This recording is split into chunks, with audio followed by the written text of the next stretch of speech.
Hey, it's Chris. Multi-game review video. 4 games. One of them freaking awesome. Which one though? The answer may actually surprise you. And yeah, this one doesn't even have a box down there, so we're talking about it. We got Acornism from crowdfunding. We've got Stonespire Architects from Thunderworks Games. We've got Draft and Write Records from Inside Up Games. And then we've also got Woodland Wizards from WyrmGld. Which one is right for you? What do you need to know? Let's go. All in one, baby. Surprise! We're starting out with the game that has no box. Acornism from Phantomlab Games. Kotori, the designer from Japan, is currently funding it on crowdfunding at the time of me filming this. They sent me a copy because I really like talking about these games. And truth be told, very spoilers at the beginning of this video, right? This is my favorite game of these 4. Period. Caveat, though, is that it plays best, I would argue, at 2. What do you need to know about this tile laying, slight abstract, perfect-ish information game? Well, as you can see in front of you here, you start out with 2 of your little animal acorn squares on the board here. And so all you're doing on your turn is you're taking one of your 3 that's in your hand, essentially. It's open information, though. Take that for what you will.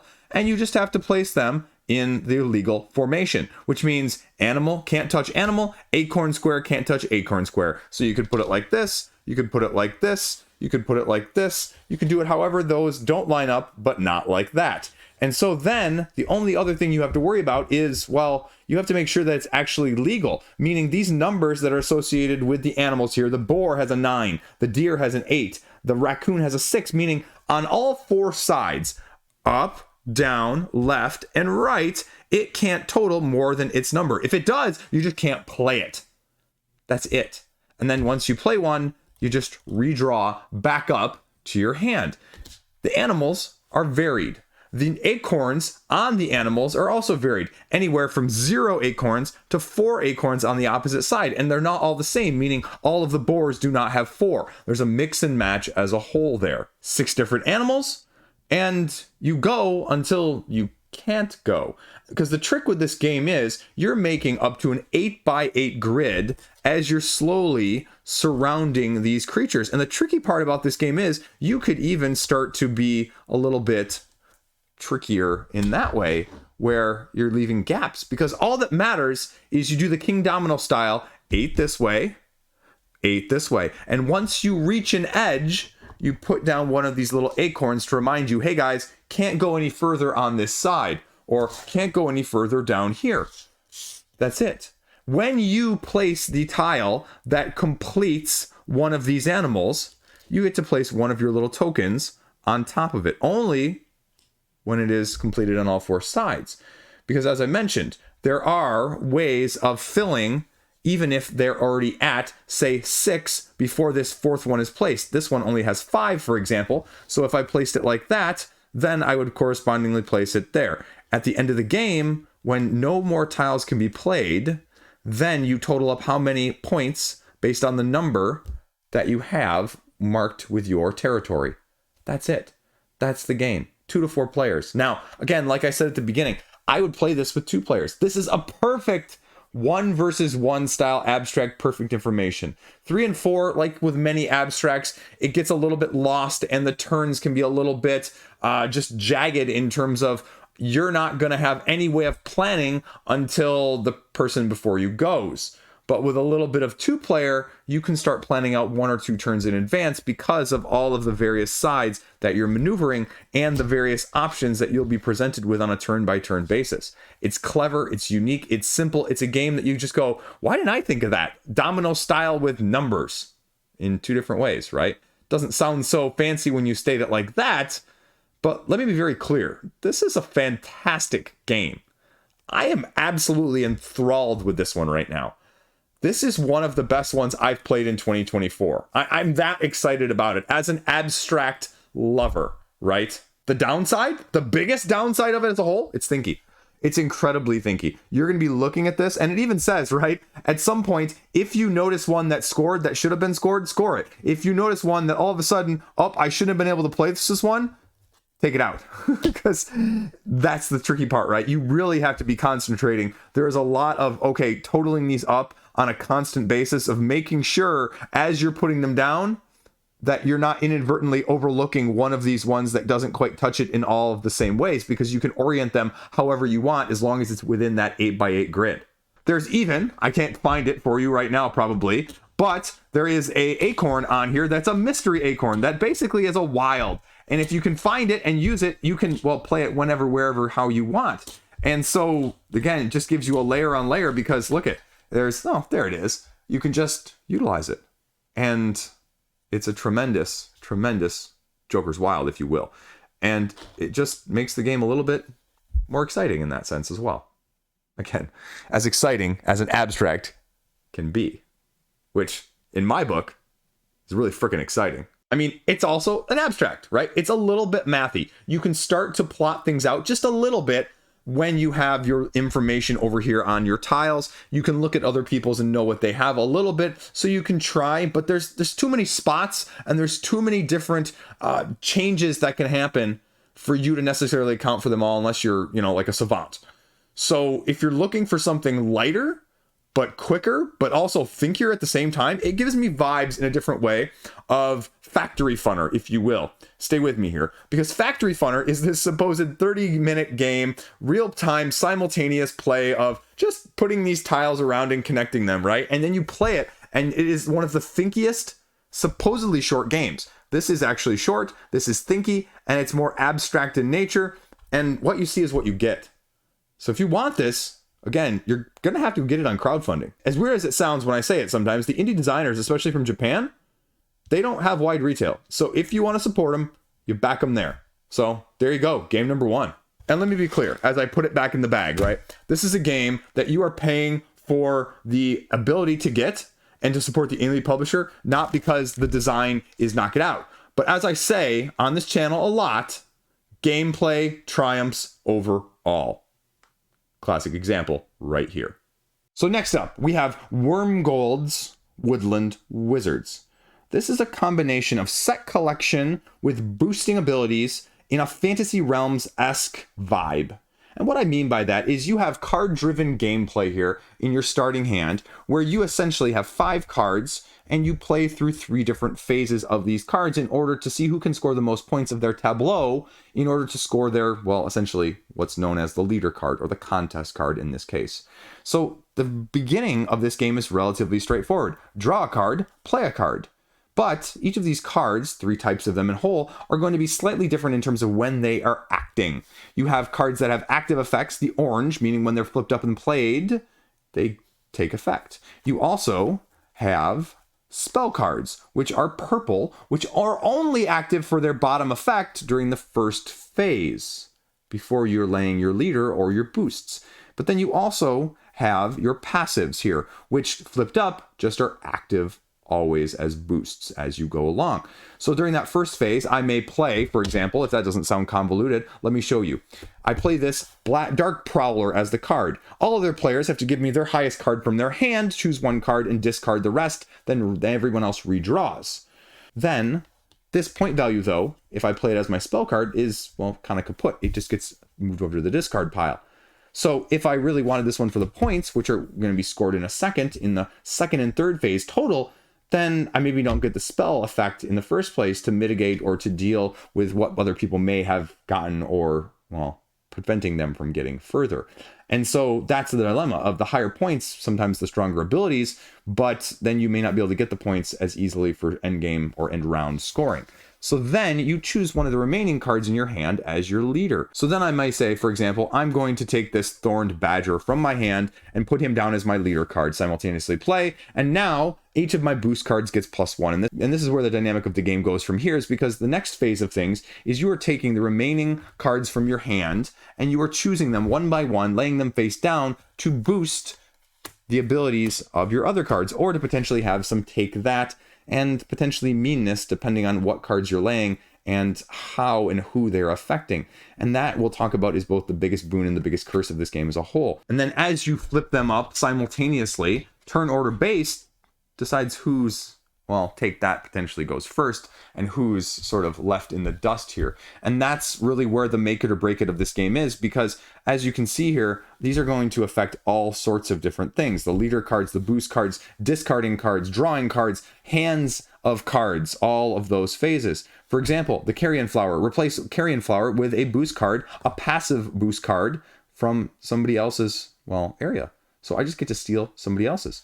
This one here, Shadow Lurker, great card, 8 points, cool ability, get to draw and take 2 of the 8+ cards point value wise I draw from the deck, choose one of them and put them in the hand, but look, it's a spell card, can't use that in this phase. And then another passive, winner of the contest swaps their contest creature with long neck, so high risk, high reward. So if they had a really high card down here in their leader spot, well, then they'd swap it with this and maybe have less points, but potentially what if it's the Thorn Badger here, and at the end, then I'm actually helping someone else out if it was somebody else's turn.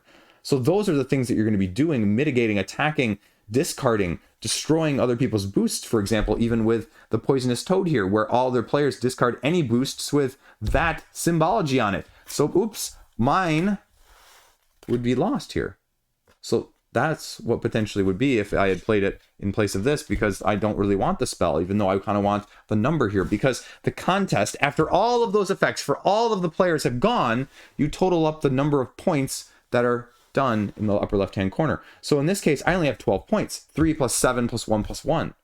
Whereas if I would have had this spell here, for example, that's going to be 8, that's 15, 16, 19, but this power doesn't go. So that's the dynamic that you're trying to, well, deal with on a turn-by-turn basis. And the tricky part is this game plays from 2 to 4. And as you can see here, we have a very, very large deck. And this deck actually is both the biggest boon and biggest curse at the same time. Because once the round ends and you figure out who has the score, highest score, then you only take your leader card. And the leader card is the only thing that gets carried over for endgame scoring. So guess what? I just won and I got 3 victory points. 3 victory points for the whole round. And you only do this 4 times. So this card would get actually set aside. You gather up all the other cards that have been played, discarded, utilized from everybody else, even their leader cards. And then you just take them all and shuffle again and say, okay, rinse and repeat. Now, again, like I said, the blessing is, look at all these cards. Now, they're not all asymmetric, but holy cow, are there a ton of different ones in here. And so there is just options and mitigations and combos, licious, all over the place.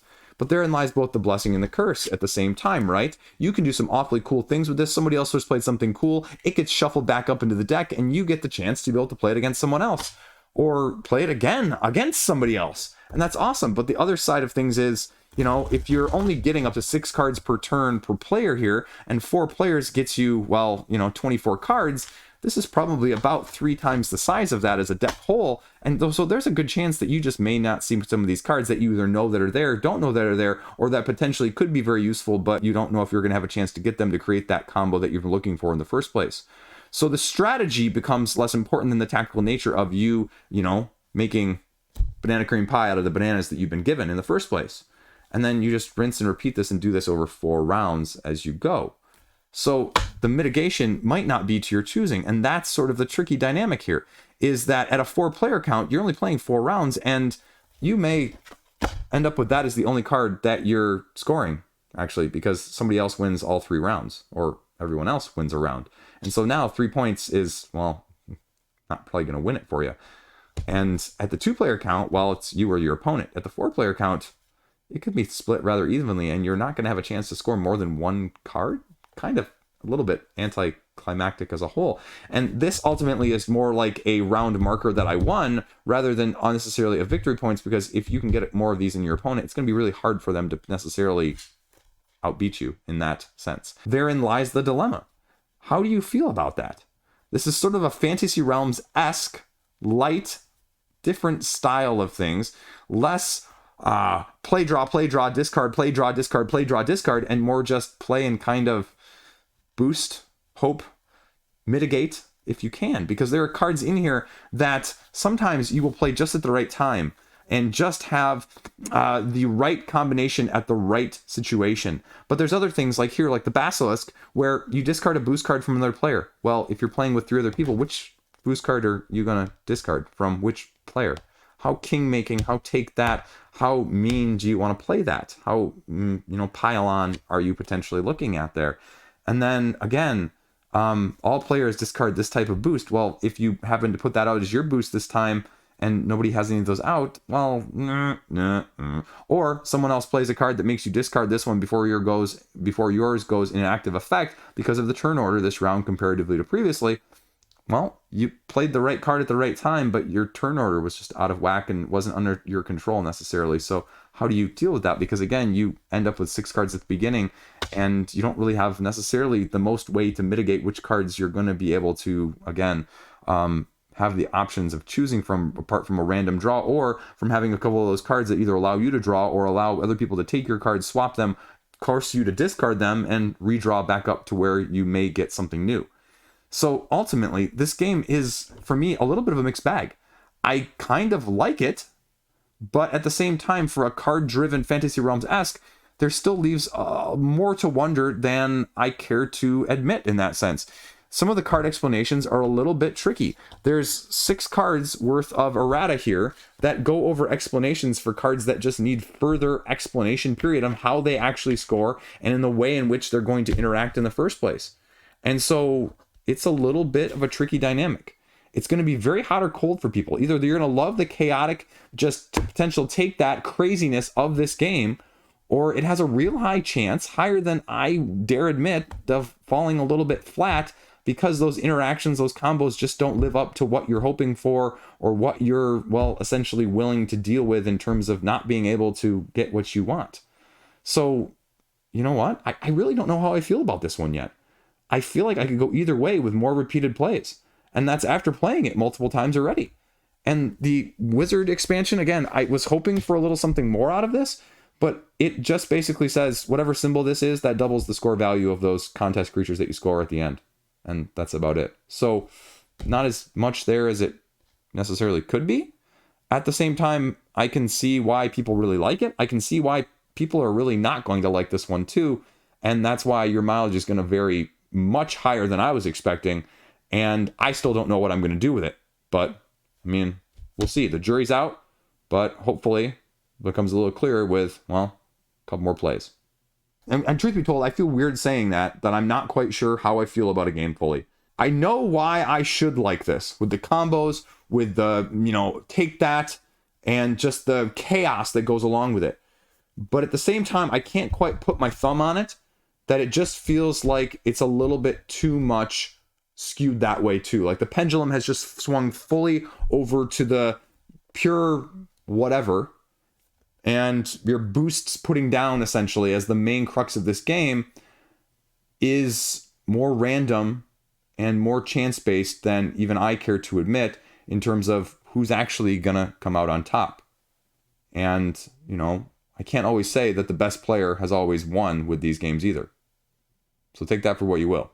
Next up in this mini game-a-thon series we've got going on, we have Draft and Write Records from Inside Up Games. They sent me a copy, so I have to talk about it. And I really like talking about this one, actually, because as the name may imply, it's a roll and write. But you're not rolling, baby. You're drafting. And you're drafting from a hand of 5 cards that you basically draft one, pass it to your neighbor, rinse and repeat until there's 1 card left in your hand. You draft 4 of the 5 cards in your hand every single round. You're going to be utilizing them on this board in one of the various areas to mark them off. I mean, as you would with most of these roll and write games, right? You're like, Chris, where is this any different? How is this any different? Why would I like this? Well, what you're doing here is slightly different, essentially in the sense of the middle here. And this is your crew area. Your crew area, as you can see, has 12 different spots in which you're going to be able to draft different parts of your musician group in order to fill them out. And what's tricky about this is each of these musician cards will essentially have different colors around the edges of this circle. And they will correspond to those edges around there that you will slowly then color in with your colored pencils and start to fill them in to make them match up. And so then as you're filling these in, you're also trying to connect them between the various crew members in order to score additional bonuses. And so that's where the trick comes in with the band members. And you can only have a certain number of each type of band member. And once you fill them in, well, you're stuck with them, baby, like you would expect in most of these games. And so as you're drafting, you're getting your choice of many of these different cards that are going to, again, correspond to the different areas where you're going to be slowly crossing them off, a la stuff you're used to, getting bonuses as you fill rows and columns over here, getting bonuses in this section as you have ones on either sides of the symbols that span them, and then over here on the little road map as you're going along one direction or the other. Now, several of these you have to be very careful of because you're going to need little cash symbols from the bonuses in the first place to unlock them in the crew areas in order to place crew in those positions in the first place, or to go along certain paths here along the little road map. Now you have one last iconography section here in the upper left hand corner, which isn't obtained anywhere else but from bonuses on the other parts of the map. You will not have cards that will allow you to access this. And this is also going to be a set collection mechanic down here, multiplying these,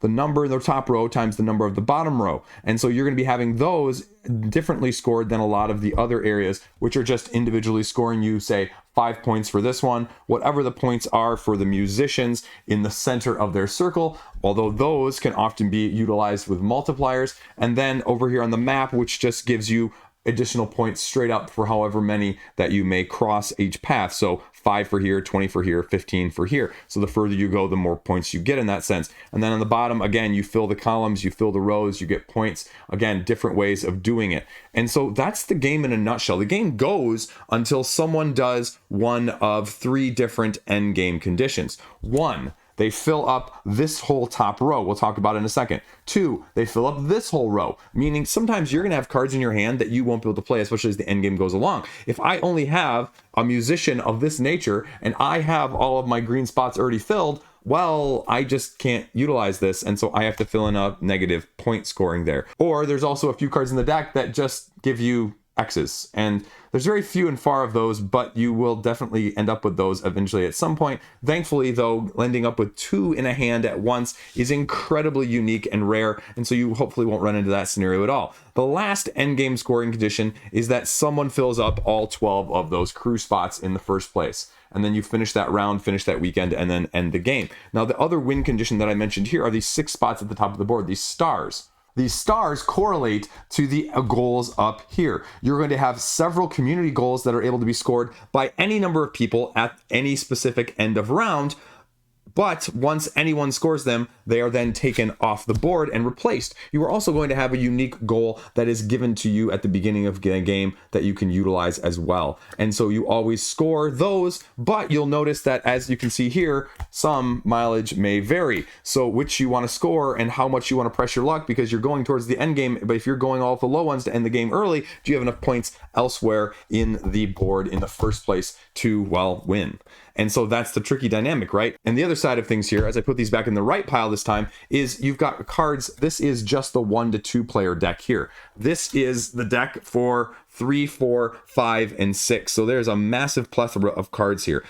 Pros and cons of this game? Well, pro, it's super easy once you learn what you're doing. It's not as deep as a lot of the other heavier roll-in rights, if you will, like a Hadrian's Wall or like a Motor City or anything along those lines like Three Sisters. But it's going to be a little bit heavier than your basic roll-in rights as well, with some of the combinations that you're having more so over on the right side of the board here and the middle of the board here. The colored pencils, I mean, it's a nice touch. Is it absolutely necessary? No, not really, but it works because you're coloring these in, trying to make these match. And in case you're wondering, this is what an end game scoring situation looks like. You can see the points in the middle, many of the icons over here crossed out, almost all of them up here, many across the top board here, and then a path down the left side here that I chose to do to get all the way almost down to the end, but then did not get very far on the other aspect as it splits into 3 ways. And so as you're filling these combos out, where you're driving things based on the drafts that you're given in the first place makes it a very tactically driven game. There is strategy, but is heavy tactics, and it just takes the dice and swaps it out for drafting, which gives you a little bit more control, which again, I really rather enjoyed. It's probably the most enjoyable roll and write style of game I've played in the last 2 years. And that's saying something. I haven't played a ton, but it just works. Now, again, the downside is you have those little X cards that you're going to draft. And you know what? Since you're never really going to have a ton of them, and the chances of you getting 2 in a hand, and because you only draft 4 of the 5 cards every single round, well, I think they could just be kind of left without. You know, I know it's the other endgame scoring up here, but again, I think something else could be in place of that, something else to trigger that. and I wouldn't miss it at all. I don't think it adds a huge thing. And for those that don't like take that or just the negative interaction style of things, it may be a little off-putting. I just, frankly speaking, like the fact that if you have one of these that you can't, it's going to trigger it more often than those X cards. So it's not a huge make it or break it either. If you're really not a fan, it shouldn't turn you off completely. Just something of note more than anything else. Other than that, the only other criticism I can think is that your mileage is going to vary on these gold cards. Again, there's a massive ton of these cards, just an absolute metric ton, but you're trying to always debate, do I go for some of the lower value ones because they're a little easier, just having 2 of these iconography, filled out whatsoever, or do I wait and try and get, one of the bigger ones, but if someone else gets it before me or someone else wants to speed up the end game, well, that just might be also what happens, and you kind of have to a little bit of press your luck in the same sense in that way. So again, I think it's an absolutely fantastic game. Is it going to blow your mind? Is it doing anything dramatically different, new, or completely innovative? No, but it works, and I really kind of like the color pattern matching. The only other last thing I can say of note is that because these colors end up matching and you getting spaces down here as bonuses to fill them out, sometimes some of the bonuses for some of these areas, like the bottom one, just aren't as important when you're getting them from, say, the other 2 areas, because if you really maximize this, these just aren't as important. Now, again, you might not be able to maximize this because of the drafting, because other people taking what you want, but you also necessarily won't know if they're taking what you want. So, you can't necessarily hate draft either. If you're hate drafting, well, get a different game. This game's not going to do that for you, and it's not a good game for that in the first place. And you shouldn't be looking at other people's cards anyway. So anyway, big fan, nice game. There you go. So next up, we have Stonespire Architects, which is a mix of sort of your role player meets what I originally thought of when I thought of Boss Monster, the game in the first place. You're going to be creating, through the use of dungeon cards here, a 4x4 grid set out based on a blueprint with mitigation of various symbols, iconography, gold usage, paths, and in-game as well as final end-game scoring objectives to see who can build the best, dungeon by scoring the most victory points.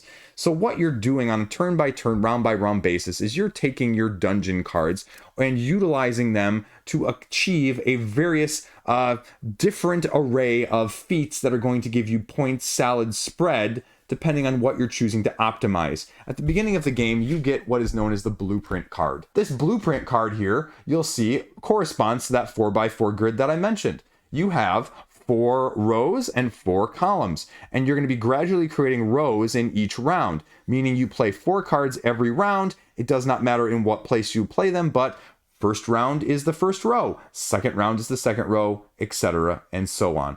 And so these symbols also correspond to bonuses, nonlinear exponential scoring that you can get depending on how many of these icons on the board and the blueprint that meet what they're actually required as one way of scoring. This is a stone. This is having a card with any sort of star victory points, having a trap on this tile over here, having these particular enemies or bad guys or monsters on those ones. And then you're also dealing with and mitigating both end of game scoring here. Whoever has the most oozes in the dungeon as a whole scores 15, 9, or 5 points there, which is 1 of them per game. And then each round you put out individual challenges based on the number of players that, as you spend your gold and run out of gold and no longer want to spend any more money on the market, you get to choose one of these individual objectives and bring it over to your own board for unique ways of scoring throughout, including set collections based on the enemies, straight up points, or even rows and columns combinations that are going to be able to be figured out depending on how clever you are with the use of these cards. You'll have 3 of those over the 4 rounds that you'll be playing. The last element of things is the actual market itself. The market here is represented by these cards with the gold values that you will be earning based on the dungeon cards you're putting out and totaling up for each row. And at the beginning of every round, you fill in these with whatever shape that they are correspondingly from a random pile. And then you have the ability at the end of that phase to buy these, depending on how much gold you have, to place them on your dungeon tiles as a whole, if I can actually find the right ones here. And these correspond to many of those symbols you just saw. The monsters, the traps, treasure chests, victory points, as well as these are actually secret passages which allow you to connect paths from one area to the other. Because the last part of this is you are going to be trying to connect this part of your dungeon with the bottom exit part of your dungeon. And for every tile or card that is contiguously connected either to one of those you score additional points, right? Lots of points, lots of different ways. And so that is how you're going to be utilizing that, because all of these cards here, for example, in your hand, are going to be at your disposal on a turn-by-turn, round-by-round basis. The tricky part with this, though, is that you choose one of them and you draft, which means then you pass. At the 2-player counts, you actually discard and then draw one back up to mitigate and change the hands around a little bit. You know, similarly to that, you know, if you're going to be playing with 4 people, then you're going to not see the same hand every time, so it gives a little bit of variety at the lower player counts. And these are basically relatively straightforward. The type of card, any of the 4 symbols that can be utilized in the 4 quadrants that you can also place these on after you buy them, depending on what they may be or where you want to put them. The value that it is that you sum up at the end of the round in order to score your gold to buy these pieces in the first place.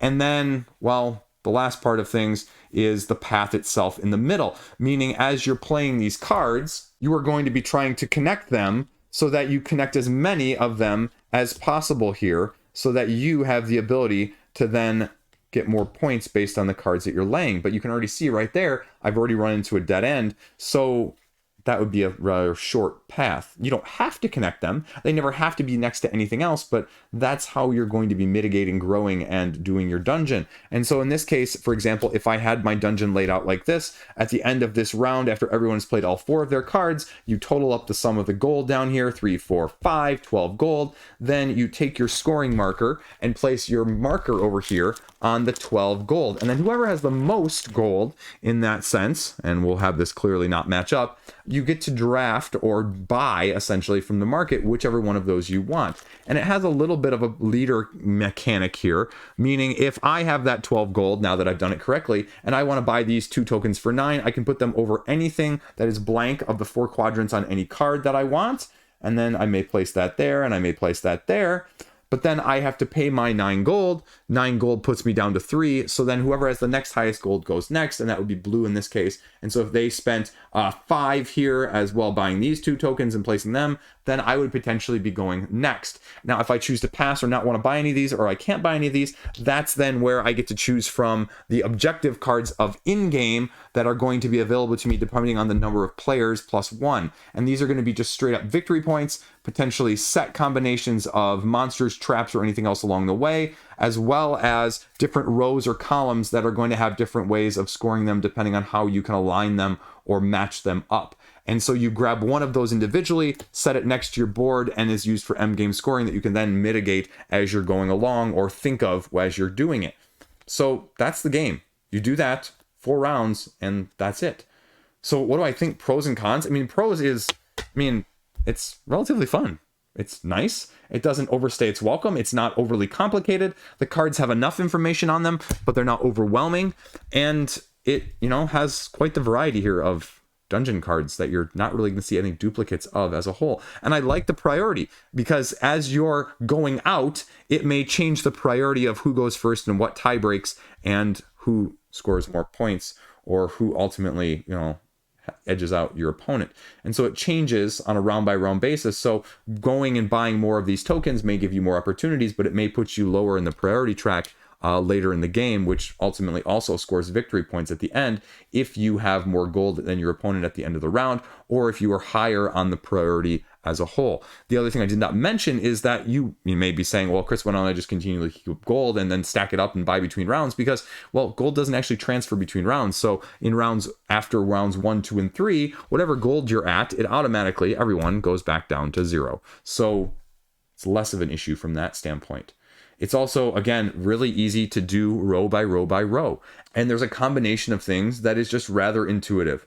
The downside, the cons, I'll say, is, some of this stuff is very hard to figure out when and what you want, because you start pulling some of these challenges or these objectives, and you may pull the one you want too late. And if you would have known it was in the first round, and you would have really tuned your blueprint as well as your paths more to that in the first place, as opposed to, necessarily getting into the third round when you really can't do as much to mitigate it or create it. When you pull the one that says have 4 in a row or 4 in a column that are all the same, either stone or cave, Well, if you've already got 3 rows out there, chances are, if you weren't even thinking of that ahead of the time, you're not going to have many of those in the first place, because there are so many of these challenges that you're not going to know which ones are, well, which in the first place. That card is in the wrong column, and that card is in the wrong pack there. And the other thing is with some of these traps, right? Traps necessarily, as well as some of the enemies, set collection-esque, especially with the enemies, in combination of maybe a goblin and a treasure chest set. For each one of those sets, then you get a certain number of points, or each of one of the 3 little enemies as a whole, the goblin, the orc, and the gnoll, all of them, you know, if you have one of each of them for each set of those 3, you get a certain number of points.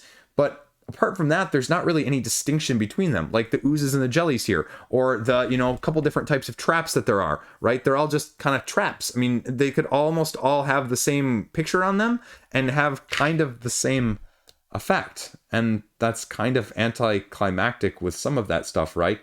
I really kind of want it to be different. Now, it would add an additional logistical overhead to remember, but it would give a little bit more meaning to the fact that, well, a square is kind of a square is kind of a square, in the trap situation at least. So that wasn't something I was super keen on. And you know what? I like the priority situation. I like the gold situation as well.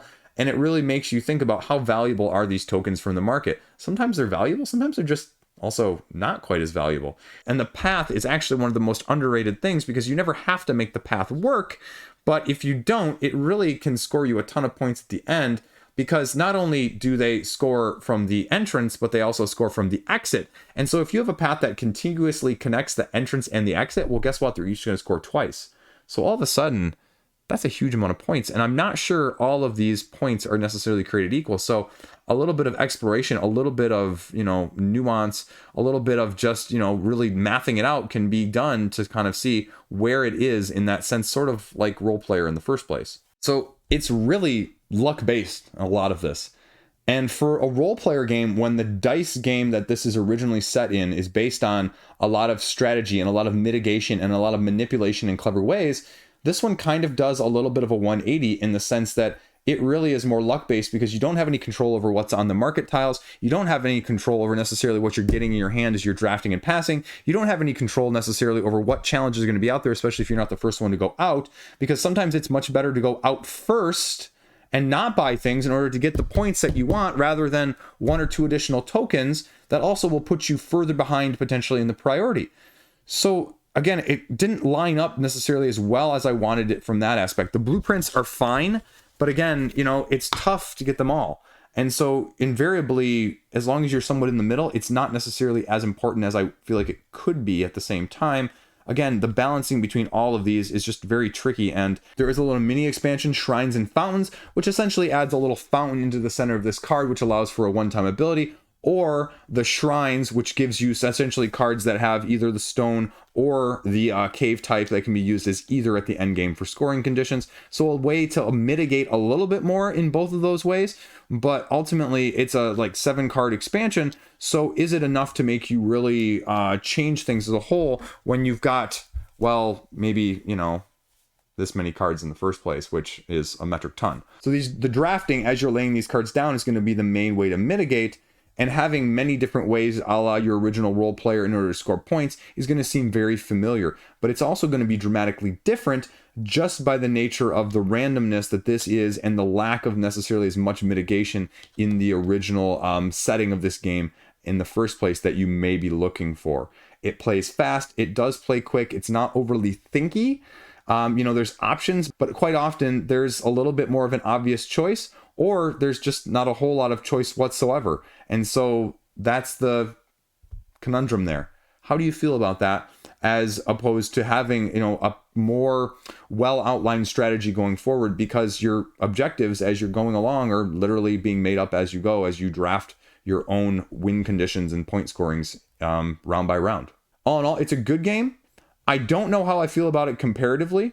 It's definitely a little bit heavier. It's probably a little bit much for like a family weight style kids under 10, but it's definitely going to be more family friendly than several of the other puzzle building style games in the first place, because it doesn't also take itself too seriously and you can play it rather quickly. And if you don't mind those issues, then it works rather smoothly as well. Thunderworks puts out one of the best set of rulebooks and easy to understand games in terms of what's going on, the dynamics, and how to play out there on a retail side of things as well. So I'm very pleased about it from that nowadays, with that often being a criticism that I've seen, especially since this one came from crowdfunding and then to retail. So those are my thoughts on Stonespire Architects.